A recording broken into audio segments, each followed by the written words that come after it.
Aujourd'hui, nouvelle histoire. Cette histoire-là est plus que touchante. C'est une des histoires qui m'a le plus bouleversé. Lorsque je l'ai lue, j'ai pleuré. Alors si tu veux pas la regarder maintenant, mets la vidéo en favori, abonne-toi pour de nouvelles histoires car je suis là pour te réveiller et pour te faire prendre conscience que cette vie-là, elle est éphémère.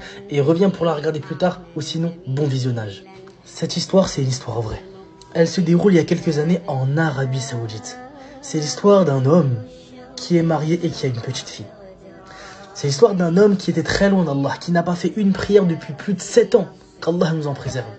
Cet homme-là était marié avec une femme qui était pieuse et qui patientait par rapport à son comportement, qui était patiente et qui invoquait Allah pour sa guider. Et ils avaient une petite fille de 4 ans. Un jour, cet homme-là, il faut savoir qu'il passait les nuits dehors, avec ses amis en train de faire des péchés, en train de faire n'importe quoi.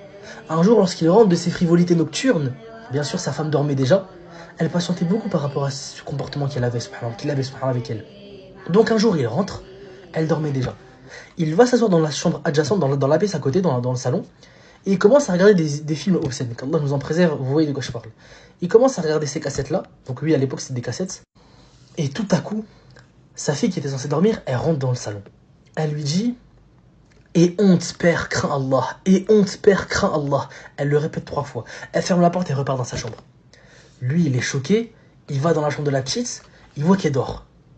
Il comprend rien, il va s'asseoir devant la télé, il éteint la télé bien sûr, et il réfléchit. Il comprend pas ce qui se passe, il est abasourdi, vous imaginez, et là ses paroles les résonnent. Et on te perd, crains Allah. Sa réflexion et ses pensées s'arrêtent lorsque le adhan de Fajr sonne.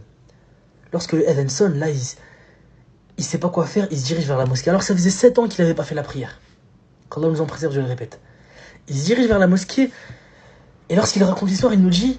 Il n'avait même pas vraiment de la motivation d'aller prier, c'est simplement la parole que sa fille lui a dit qui l'a poussé à y aller. Lorsqu'il y va, l'imam fait l'appel à la prière, fait le deuxième appel à la prière, l'iqama, et la prière commence. Et on nous raconte, l'imam récite quelques versets, puis il s'incline, puis il se prosterne. Et lorsqu'il se prosterne, il pleure. Toutes les larmes de son corps coulent, il regrette, et il nous dit, c'est avec ces larmes que tous ses péchés durant ces 7 années sont partis, que cette ignorance, que cette crainte d'Allah est revenue. Lorsqu'il a pleuré, tout est sorti. Il regrettait ce qui s'était passé, tout l'éloignement où il était. Et il a décidé de changer. Après Fajr, il s'est rendu tôt au travail. À tel point que lorsque son collègue et ami l'a vu, il était choqué. Son ami est habitué à le voir arriver tard à cause du fait qu'il se couchait, qu'il rentrait tard le soir, qu'il se levait tard, etc. Il est habitué à ces retards abusifs. Mais là, il a vu arriver parmi les premiers, il était choqué. Et donc cet homme-là va raconter ce qui lui est arrivé à son ami. Son ami qui est un peu plus... renseigné dans la religion que lui. Il a un minimum de connaissances religieuses, alhamdoulilah. Lorsqu'il va finir de conter l'histoire, son ami va lui répondre « Réjouis-toi et remercie Allah qu'il t'ait envoyé ta fille pour te réveiller et pas l'ange de la mort pour te réveiller. » Retenez bien cette parole, elle va vous faire frissonner dans quelques instants. Cet homme-là est content, il est heureux, il sent son cœur apaisé, que voilà, il est revenu à Allah, il attend qu'une chose, revenir après le travail, voir sa fille et la prendre dans ses bras.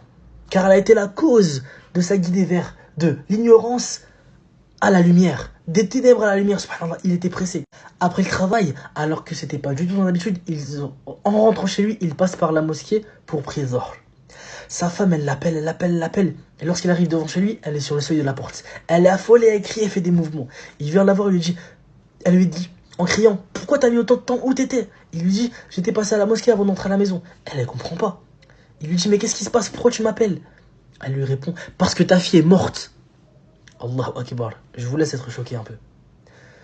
J'étais choqué pareil que vous. Oui. Et là, il y croit pas. Il est choqué. Il va la voir, il voit qu'elle est morte. Durant son sommeil. Il appelle son ami qui vient lui faire lavage voiture et l'enterrer.